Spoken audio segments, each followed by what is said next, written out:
Hujambo tena mtazamaji wa Zone Media, naitwa Victor Moshi na karibu sana. Jeshi la ulinzi la Israel IDF limethibitisha kutekeleza mashambulizi ya anga leo Ijumaa Juni 20, 2025 dhidi ya maeneo ya kundi la Hezbollah yaliyoko kusini mwa Lebanon. Taarifa rasmi iliyotolewa na jeshi hilo kupitia vyombo vya habari vya kimataifa ikiwemo Wall Street Journal imesema kuwa mashambulizi hayo yalilenga vituo vya kuzindua roketi, makombora pamoja na maghala ya silaha yaliyokuwa yakitumika na wanamgambo wa Hezbollah. Kulingana na ripoti hiyo, Hezbollah inayodaiwa kujaribu kuanzisha tena shughuli za kijeshi katika maeneo ambayo hapo awali yalishalengwa na kuharibiwa na Israel.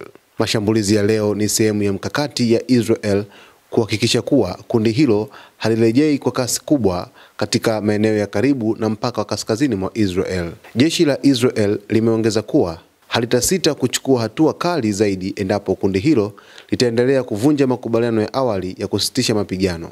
Pamoja na operesheni hiyo ya leo kuwa kubwa na pigo kwa baadhi ya miundombinu ya Hezbollah, hakuna ushahidi kuwa kundi hilo limeondolewa kabisa au limepoteza uwezo wake wa kupambana. Hezbollah bado inaonekana kuwa na ushawishi na uwezo wa kuhimili mashambulizi, hasa kutokana na historia yake ya kujipanga upya haraka. Hali hii inakuja wakati mvutano kati ya Iran na Israel ukiendelea kupamba moto na mashirika ya kiusalama yakihofia kuwa eneo la Mashariki ya Kati linaweza kuzama zaidi katika mzozo mkubwa wa kijeshi. Onyo kali kutoka kwa waziri wa ulinzi wa Israel Katz linasisitiza kuwa kama Hezbollah itaingilia vita kati ya Iran na Israel, basi Tel Aviv haitasita kulifuta kabisa kundi hilo kutoka ramani.